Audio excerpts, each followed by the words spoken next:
શહેરમાં બાળ કેળવણી મંદિર સંચાલિત શિશુકુંજ વિદ્યા મંદિર ખાતે બાળકોને શાળા પ્રવેશોત્સવ દરમિયાન સ્કૂલ બેગને બદલે એક વૃક્ષના રોપા આપી પર્યાવરણ જાગૃતિનો સંદેશો આપ્યો। શિક્ષણની સાથે વૃક્ષનું પણ ઉછેર થાયને ઉદ્દેશ્ય સાથે એક નવો રાહ ચીંધ્યો। અમરેલીના બગસરાના શહેરમાં આવેલ બાળ કેળવણી મંદિર છેલ્લા 94 વર્ષથી બાળ શિક્ષણ સાથે વિવિધ પ્રવૃત્તિઓ કરવામાં આવે છે।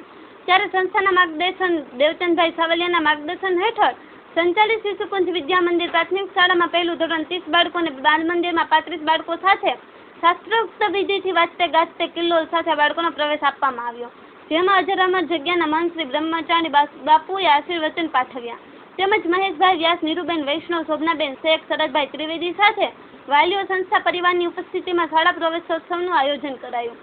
દરેક બાળક પોતાના શિક્ષણની સાથે એક વૃક્ષનું પણ જતન થાય તેવા ઉદ્દેશ્ય સાથે એક વૃક્ષનો રોપો આપી પર્યાવરણ જાગૃતિનો સંદેશો આપ્યો।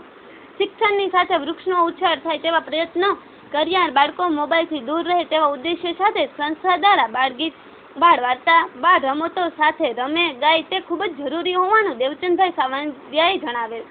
અશોક મણવર, અમરેલી।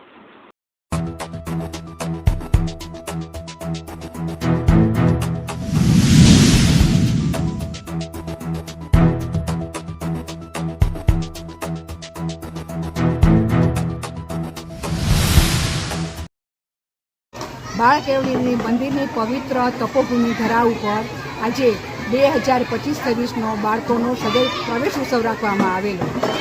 અમારે આ શાળામાં શિશુકુંજમાં અને બાલ મંદિરમાં 176 બાળકોએ પ્રવેશ લીધેલો અને અમારા સંસ્થાના નિયામક દેવચંદભાઈ સાવલિયાનો મુખ્ય ઉદ્દેશ એ છે કે બાળકોનું બાળપણ સચવાય અને બાળકમાં સર્જનાત્મક શક્તિ ખીલે એને ધ્યાનમાં રાખીને બાળકોને જે શિક્ષણ આપીએ છીએ એ રીતે આજે અમે બાળકોને શિક્ષણ કીટમાં અમે બેગ નથી આપી, પણ આપણે પર્યાવરણને ધ્યાનમાં રાખીને આજે આપણે જોઈએ છીએ પર્યાવરણ કેટલું પ્રદૂષિત થઈ રહ્યું છે, આપણા જીવન જોખમમાં છે, ત્યારે અમે દરેક વાલીને એક વૃક્ષ આપી અને બાળકોને એને ગિફ્ટમાં વૃક્ષ આપેલું છે કે જેથી પોતાના ઘરે વૃક્ષારોપણ કરે અને એ વૃક્ષ બાળક મોટું થાય તેની સાથે વૃક્ષ પણ મોટું થાય અને કહી શકે કે આ વૃક્ષને ઉછેરી અને મોટું કરેલું છે અને પર્યાવરણ પણ આપણું સારું થાય।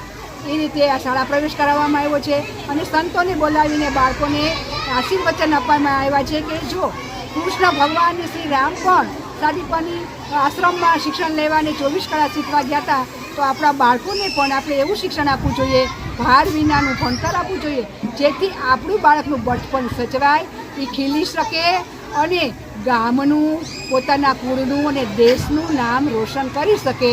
એ રીતે અમારી શાળા શિક્ષણ આપી રહી છે અને બાળકોનો સરસથી ઉત્સવ, પ્રવેશ ઉત્સવ એટલે મોટો ઉત્સવ, વાતે ગાતે આનંદ સાથે વાલીઓ, સંતો, તજજ્ઞોના સાથેથી આ ઉત્સવ કરવામાં આવ્યો અને ખૂબ સરસ રીતે બાળકોને આગમન આપવામાં આવેલું છે। હું ભારતી ધાંધિયા, નમસ્કાર।